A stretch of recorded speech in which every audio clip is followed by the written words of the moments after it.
Bruh.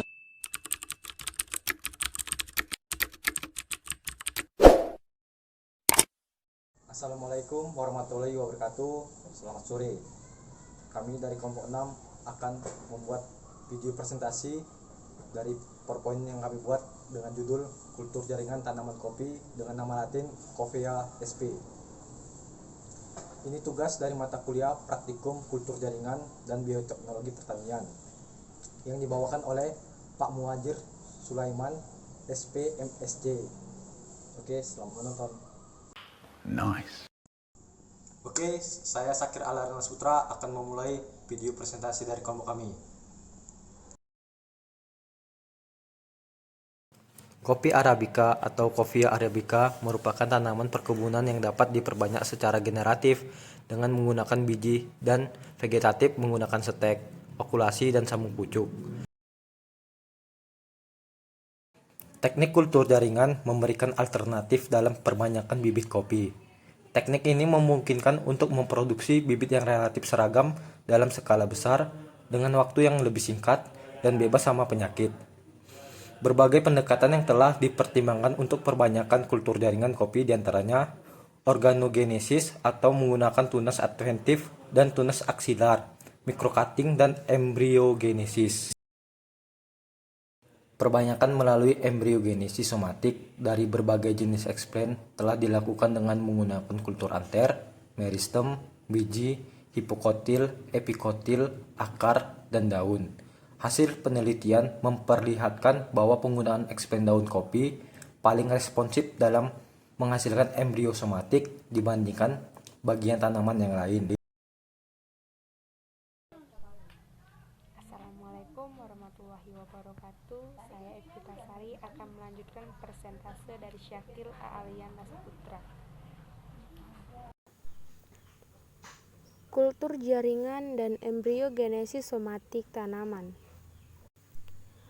Kopi kultur jaringan merupakan istilah yang digunakan untuk budidaya tanaman secara in vitro terhadap bagian tanaman yang digunakan seperti daun, batang, akar, bunga, kalus, sel, protoplas, dan embrio. Bagian tanaman tersebut diisolasi dari kondisi in vitro dan dikulturkan pada media yang steril sehingga dapat berkembang menjadi tanaman yang lengkap. Perbanyakan melalui embryogenesis somatik dari berbagai jenis explant telah dilakukan dengan menggunakan kultur anter, meristem, biji, hipokotil, epikotil, akar, dan daun. Hasil penelitian memperlihatkan bahwa penggunaan explant daun kopi paling responsif dalam menghasilkan embrio somatik dibandingkan dengan tanaman yang lain.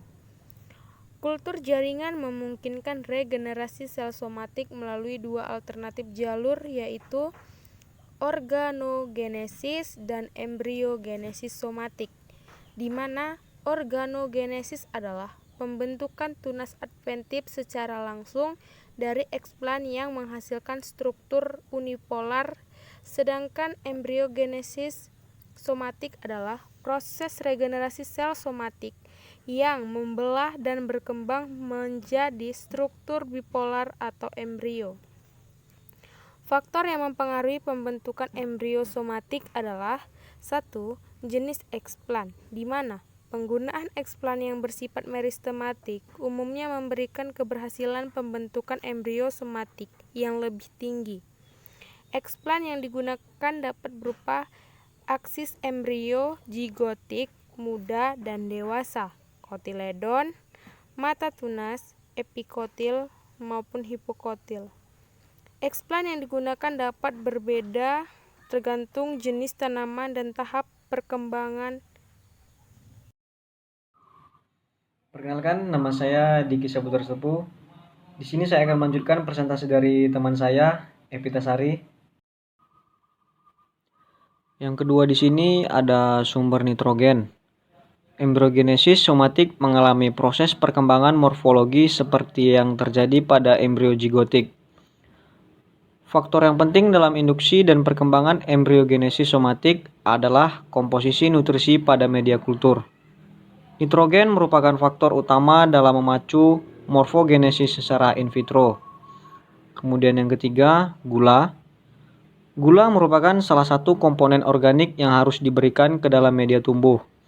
Gula berfungsi di samping sebagai karbon, juga berguna untuk mempertahankan tekanan osmotik media. Yang terakhir itu ada JPT. Embryogenesis yang dihasilkan memiliki sifat klonal yang sama seperti induknya, juga mempunyai sifat juvenil seperti embrio yang berasal dari biji. Baiklah, saya Kairunisa akan melanjutkan presentasi dari teman saya Diki Syaputra Sitepu. Hasil pengamatan terhadap eksplan sampai 3 minggu masa tanam menunjukkan bahwa semua eksplan yang ditanam tetap hidup. Eksplan yang masih hidup dicirikan dengan adanya bagian daun atau eksplan yang masih hijau dan adanya respon pertumbuhan berupa kalus dan butiran kecil warna keputihan pada sebagian eksplan. Pengamatan setelah 3 minggu masa tanam menunjukkan bahwa terjadi respon pertumbuhan yang berbeda dari perlakuan yang diberikan. Respon pertumbuhan yang diamati secara visual adalah pembentukan embrio somatik langsung dan kalus. Saya Jimmy Pambudi akan melanjutkan persentase dari Kairunisa. Tabel persentase hidup dan respon pertumbuhan eksplan daun kopi Conifera var robustaceae pada umur 3 minggu setelah tanam. Nah, tabelnya sebagian berikut.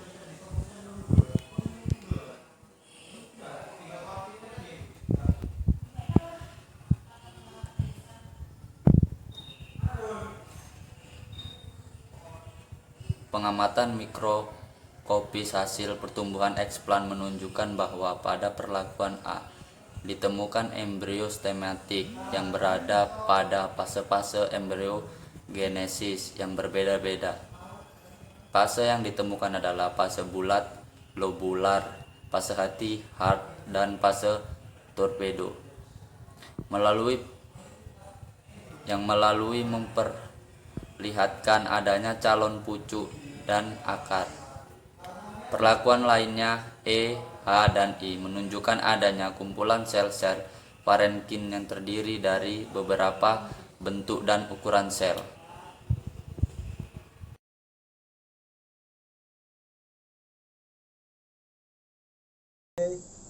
Itulah video presentasi dari kelompok kami.